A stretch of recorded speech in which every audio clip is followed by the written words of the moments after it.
അധ്യായം 2. ഇങ്ങനെ ആകാശവും ഭൂമിയും അവയിലുള്ള ചരാചരങ്ങളൊക്കെയും തികഞ്ഞു.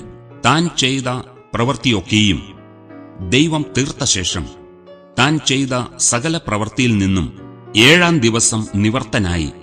താൻ സൃഷ്ടിച്ചുണ്ടാക്കിയ സകല പ്രവൃത്തിയിൽ നിന്നും അന്ന് നിവർത്തനായതുകൊണ്ട് ദൈവം 7-ാം ദിവസത്തെ അനുഗ്രഹിച്ച് ശുദ്ധീകരിച്ചു. യഹോവയായ ദൈവം ഭൂമിയും ആകാശവും സൃഷ്ടിച്ച നാളിൽ ആകാശവും ഭൂമിയും സൃഷ്ടിച്ചതിന്റെ ഉൽപ്പത്തി വിവരം. വയലിലെ ചെടിയൊന്നും അതുവരെ ഭൂമിയിൽ ഉണ്ടായിരുന്നില്ല, വയലിലെ സസ്യമൊന്നും മുളച്ചിരുന്നതുമില്ല. യഹോവയായ ദൈവം ഭൂമിയിൽ മഴ പെയ്യിച്ചിരുന്നില്ല, നിലത്ത് വേല ചെയ്യുവാൻ മനുഷ്യനും ഉണ്ടായിരുന്നില്ല. ഭൂമിയിൽ നിന്ന് മഞ്ഞു പൊങ്ങി നിലമൊക്കെയും നനച്ചുവന്നു. യഹോവയായ ദൈവം നിലത്തെ പൊടികൊണ്ട് മനുഷ്യനെ നിർമ്മിച്ചിട്ട് അവന്റെ മൂക്കിൽ ജീവശ്വാസം ഊതി. മനുഷ്യൻ ജീവനുള്ള ദേഹിയായി തീർന്നു.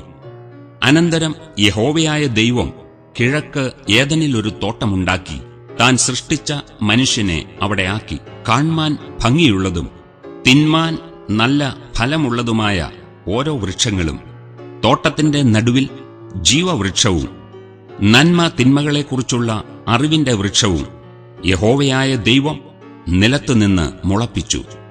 തോട്ടം നനപ്പാൻ ഒരു നദി ഏദനിൽ നിന്ന് പുറപ്പെട്ടു. അത് അവിടെ നിന്ന് 4 ശാഖയായി പിരിഞ്ഞു. ഒന്നാമത്തേതിന് പീശോനെന്ന് പേർ. അത് ഹവീല ദേശമൊക്കെയും ചുറ്റുന്നു. അവിടെ പൊന്നുണ്ട്. ആ ദേശത്തിലെ പൊന്ന് മേത്തരമാകുന്നു. അവിടെ ഗുൽഗുലുവും ഗോമേതകവുമുണ്ട്. 2-ാം നദിക്ക് ഗീഹോൻ എന്ന് പേർ. അത് കൂശ് ദേശമൊക്കെയും ചുറ്റുന്നു. 3-ാം നദിക്ക് ഹിദ്ദേക്കൽ എന്ന് പേർ. അത് അശ്ശൂരിന് കിഴക്കോട്ട് ഒഴുകുന്നു. 4-ാം നദി ഫ്രാത്താകുന്നു. യഹോവയായ ദൈവം മനുഷ്യനെ കൂട്ടിക്കൊണ്ടുപോയി ഏദൻ തോട്ടത്തിൽ വേല ചെയ്യുവാനും അതിനെ കാപ്പാനും അവിടെയാക്കി. യഹോവയായ ദൈവം മനുഷ്യനോട് കൽപ്പിച്ചതെന്തെന്നാൽ, തോട്ടത്തിലെ സകല വൃക്ഷങ്ങളുടെയും ഫലം നിനക്ക് ഇഷ്ടം പോലെ തിന്നാം, എന്നാൽ നന്മ തിന്മകളെക്കുറിച്ചുള്ള അറിവിന്റെ വൃക്ഷത്തിൻ ഫലം തിന്നരുത്. തിന്നുന്ന നാളിൽ നീ മരിക്കും. അനന്തരം യഹോവയായ ദൈവം, മനുഷ്യൻ ഏകനായിരിക്കുന്നത് നന്നല്ല, ഞാൻ അവന് തക്കതായൊരു തുണ ഉണ്ടാക്കിക്കൊടുക്കും എന്നരുളി ചെയ്തു.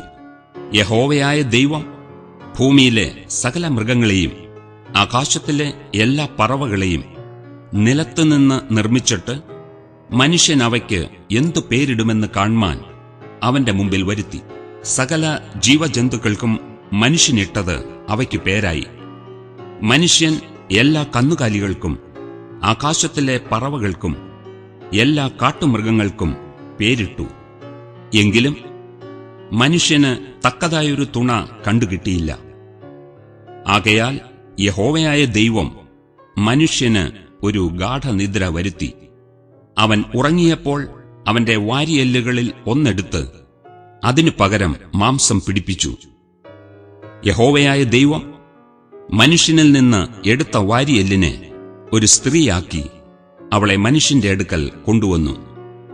അപ്പോൾ മനുഷ്യൻ, ഇത് ഇപ്പോൾ എന്റെ അസ്ഥിയിൽ നിന്ന് അസ്ഥിയും എന്റെ മാംസത്തിൽ നിന്ന് മാംസവുമാകുന്നു.